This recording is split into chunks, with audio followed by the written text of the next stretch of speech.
Entretanto, la República de Venecia había de hacer frente al hecho nuevo y formidable de la conquista turca de Constantinopla. Una corta paz, 1454-1463, más pronta que gloriosa, fue seguida por la explosión de una difícil guerra de la que Venecia salió despojada de Dalmacia, Lemnos y Morea y condenada a pagar un tributo anual al sultán. La orgullosa y audaz aristocracia veneciana no estuvo dispuesta a someterse mansamente a un desenlace tan humillante. Lo que se había perdido en Oriente había que compensarlo en Occidente. El desastre que había sufrido las armas venecianas en el Egeo podía ser reparado a expensas de Milán, Ferrara o Nápoles. Buscando compensaciones sin descanso, Venecia por fin decidió inflamar los apetitos de Francia, apelando a sus ambiciones. Con todo, a pesar de esa agitación política, la última parte del siglo XV es memorable en la historia del Renacimiento veneciano. La Basílica de San Marcos, empezada en el 830 y terminada en 1484, conserva mejor que ningún otro edificio de los territorios que un día pertenecieron al Imperio de Oriente el espíritu alambicado del arte bizantino. Constituía una noble réplica a las bárbaras devastaciones de los turcos, terminar en el libre suelo de Venecia un edificio que podía servir de monumento perpetuo del esplendor y el buen gusto del desaparecido imperio cristiano de Oriente. Pero la vida artística e intelectual de Venecia tenía otro aspecto que no se hallaba representado por los mosaicos bizantinos o por las joyas que recordaban los motivos de la orfebrería escítica de la antigüedad. Venecia se hallaba en la frontera de dos mundos, el griego y el latino. San Marcos es griego, pero el arte exquisito de Giovanni Bellini, uno de los iniciadores de la pintura veneciana, está relacionada íntimamente con las escuelas italianas.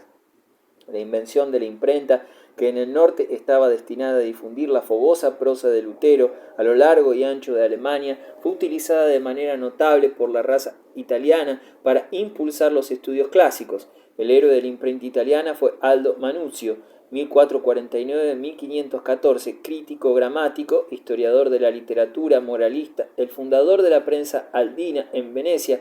En los anales del humanismo italiano no hay figura más bella y más noble. Aldo había padecido una de las peores plagas de la juventud, un libro escolar malo. Platónico y pedagogo, comprendió que el mejoramiento de la educación italiana dependía de que hubiese libros buenos y baratos. Así se estableció en Venecia, ciudad que estaba segura del peligro de guerra, en donde podía encontrar una sociedad cultivada y contar con la asistencia de inmigrantes griegos, y entonces organizó una imprenta que publicó sin descanso clásico tras clásico en ediciones tan baratas y bellas, tan correctas y cómodas que todavía es un placer consultarlas. La ruina de los grandes y molestos infolios fue decidida. El caballero veneciano, deslizándose por el gran canal en su graciosa góndola, podía saborear las bellezas de Homero en un libro pequeño y de mayor claridad tipográfica. El humanismo del Renacimiento, a diferencia de aquellos tipos de piedad o de heroísmo que se personifican en las catedrales góticas o en las canciones de gesta, no era popular sino aristocrático.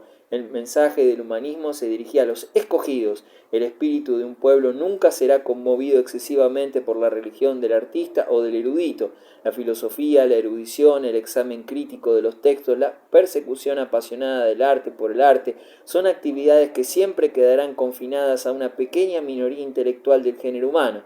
Así es ahora como fue entonces. Si el humanista del Renacimiento mejoró el gusto, también hizo mayor la distancia entre hombre y hombre. El Renacimiento italiano, como muchos grandes movimientos del espíritu humano, fue la obra de una minoría relativamente pequeña de hombres creadores que trabajaban en el seno de una sociedad sensitiva e inteligente.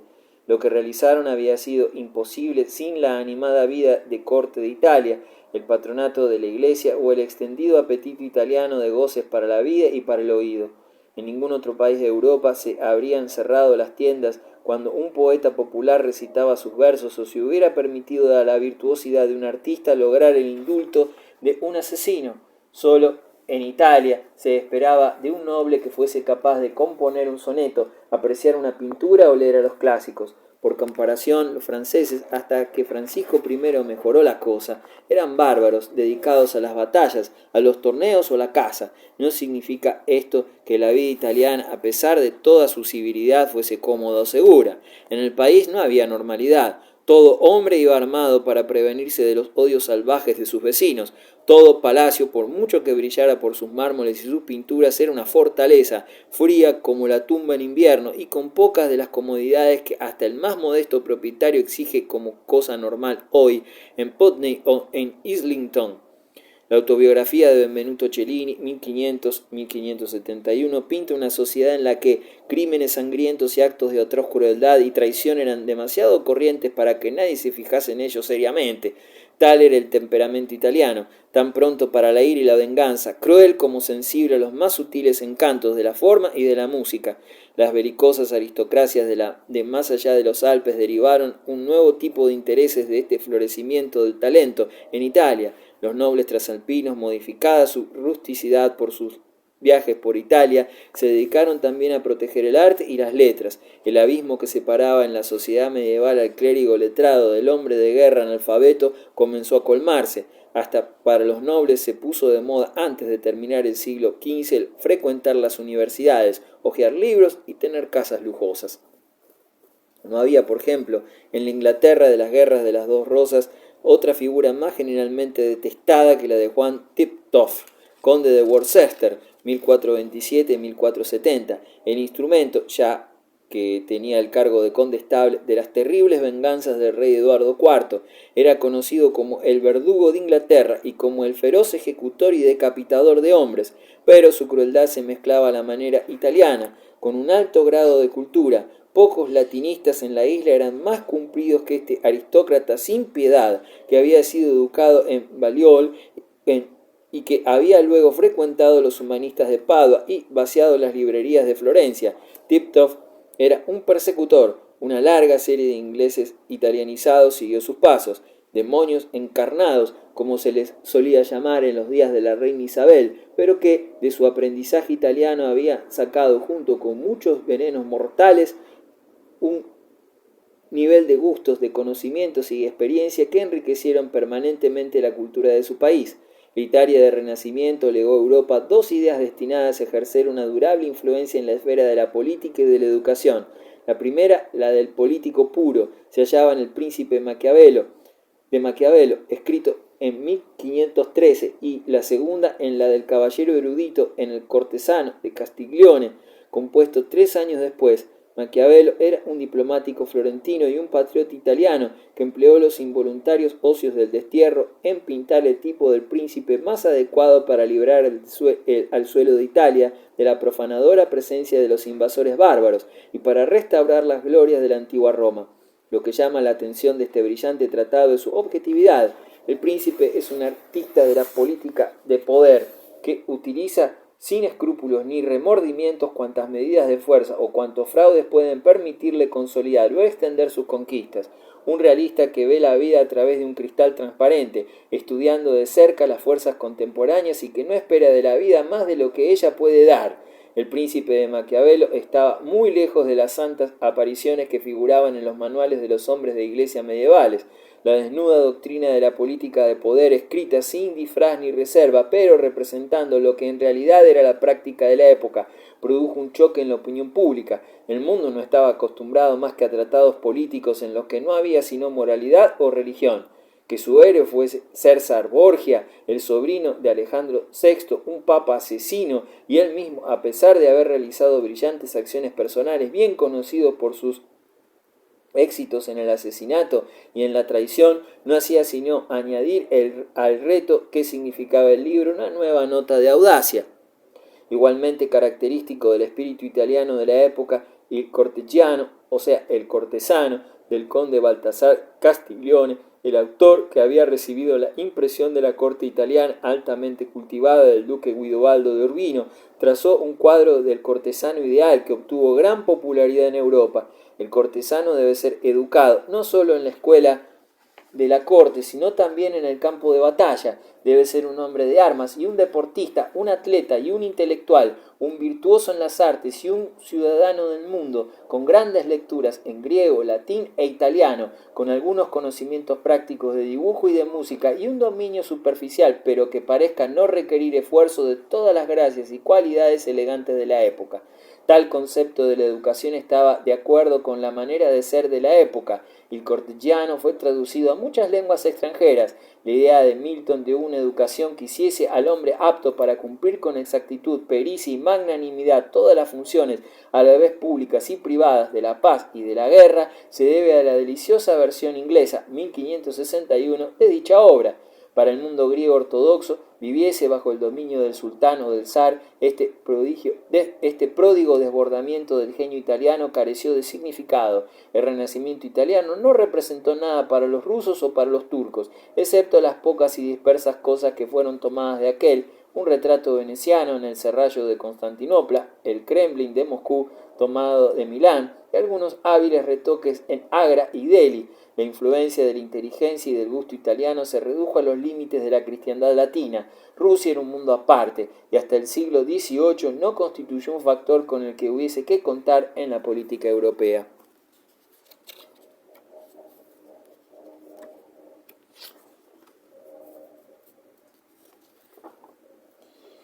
Capítulo 3. Francia y Borgoña. Luis XI. Mientras Italia era un fermento de creación artística, Francia experimentaba el paro del progreso cultural, que es la consecuencia natural de las grandes calamidades políticas. El periodo más espléndido de la historia artística de Francia coincide con la larga y penosa convalecencia del caos de las guerras inglesas, así como con la aguda rivalidad entre el Ducado de Borgoña y el reino francés. Lo mismo que con las etapas mediante las cuales un débil y un hostigado gobierno en París, tanteando el terreno y aprovechando los errores de sus adversarios, se convertía en una institución sana y nacional. Durante estos penosos años no existía el mecenazgo francés de los genios italianos, y pocas señales se percibían del talento artístico nativo. Los grandes escultores del siglo XIII, cuyas estatuas adornan las catedrales de Chartres y de Reims, no dejaron sucesores. Juan Fouquet, el pintor, era de Bruselas. Solo después de la invasión de Italia en 1494 los franceses se dieron cuenta de los esplendores de la escena italiana y se dispusieron a recibir el Renacimiento italiano. Verrocchio, platero, ingeniero, pintor, marmolista, músico y escultor, acaso la figura central del desarrollo artístico del Quattrocento, ya descansaba en su tumba desde hacía 6 años. Carlos VII, el rey que había sacado a Francia de las miserias de la larga guerra inglesa y dado a su país un gobierno y un ejército, murió en 1461. Su hijo, Luis XI, 1461-1483, que había sido un rebelde y un desterrado, continuó aquella tarea valiosa, aunque pedestre. Con su sombrero y sus vestidos viejos y raídos, este precavido monarca que escuchaba tras de las puertas y ahorraba el queso, que creía que toda persona tiene un precio, pero que estaba dispuesto a cortar la cabeza de cualquier noble que le ofendiese y hasta encerrar a un cardenal traidor en una jaula, parecía una mezcla enigmática de fuerza, de crueldad y de vicio. Con todo, lo que, como Felipe de Comens, el borgoñón, le conocían y sabían cuáles eran las dificultades de la época, reconocían en Luis un conjunto de dotes, las cuales, aunque no le proporcionaron popularidad entre los insensatos, analfabetos y aturdidos nobles, que eran la peste de la sociedad, salvaron a la monarquía francesa de las peores humillaciones. Su sagacidad natural le enseñó que un hombre de gobierno debía saber escuchar y buscar ávidamente información, que en la medida de lo posible toda persona de verdadera importancia en su propio país o en los vecinos había de serle conocida personalmente, que nada debía ahorrar para ganarse un enemigo, que no debía dejarse dominar por el rencor, que debía ejercitar una paciencia previsora y siempre estar dispuesto a aprender de sus propias equivocaciones, así como, dejando de lado su orgullo, volver sobre sus pasos. Después de la primera ebullición de una impolítica cólera natural en quien ha regresado del destierro contra los principales sostenedores del antiguo régimen, Luis lo pensó mejor y se propuso ganar para sí a los hombres a quienes había ofendido.